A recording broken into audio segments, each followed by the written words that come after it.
ప్రియులారా, మన ప్రభు అయిన యేసు క్రీస్తు నామంలో మీకు శుభోదయం.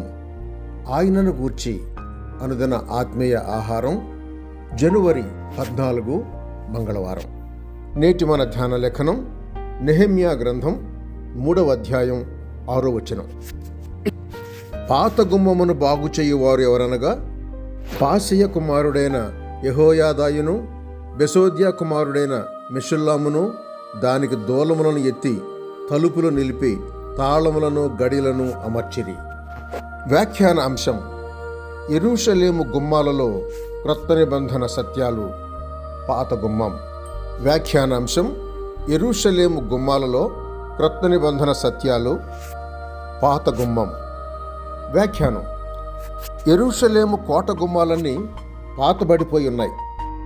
మరి వాటిలో ఒకదాన్ని పాత గుమ్మం అని ఎందుకు పిలుస్తున్నారు? అది అన్నిటికన్నా పురాతనమైంది, మొట్టమొదటి నుండి ఉన్న ద్వారం. యెహోవా ఎలాగూ సెలవిచ్చున్నాడు: మార్గములలో నిలిచుడి, పురాతన మార్గములను గూర్చి విచారించుడి, మేలు కలుగు మార్గమేది అని అడిగి అందులో నడుచుకొనుడి, అప్పుడు మీకు నెమ్మది కలుగుతుంది. ఇర్మియా గ్రంథం 6:16 చూడండి. అన్ని కొత్త సంగతుల కోసం వెంపర్లాడే లోకంలో మనం నివసిస్తున్నాం. వస్తువులు ఎప్పటికప్పుడు కొత్తవి కావాలి, బోధలు కూడా కొత్తవే కావాలి. ఈ రోజుల్లో క్రైస్తవులకు ఎథెన్సు ప్రజలు ప్రతిరోజు ఏదో ఒక కొత్త సంగతి వినాలని ఆసక్తి చూపేవారట. అపొస్తలుల కార్య గ్రంథం 17వ అధ్యాయం 19-20 వచనాల్లో. సూర్యుని కింద కొత్తదంటూ ఏమీ లేదని, మునుపు ఉన్నవే ఇప్పుడు ఉన్నాయని, ఉండబోతున్నాయని ప్రసంగి నిట్టూర్చాడు. 1వ అధ్యాయం 9-10 వచనాల్లో. దేవుని మందసాన్ని యాజకులు, లేవీయులు మోతకర్రలను పెట్టి ఉంగరాలకు తగిలించి భుజాలపై మోయాలి. దావీదు మందసాన్ని అబీనాదాబు ఇంటి నుండి యెరూషలేముకు తీసుకురావడానికి ఈ పాత ఆజ్ఞను విస్మరించి కొత్త బండిని ఒకదాన్ని చేయించాడు. 2వ సమూయేలు గ్రంథం 6వ అధ్యాయం చూడండి.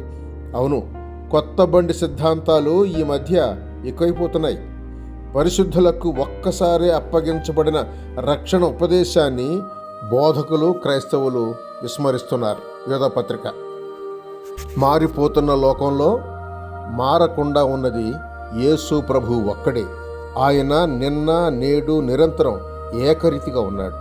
ఆనాడు పెంతెకోస్తు దినాన 5,000 మందికి రక్షణ కారకమైన ఆ పాత సువార్తే నేటి ఈ శతాబ్ది మనుషులకు రక్షణ ఇస్తుంది.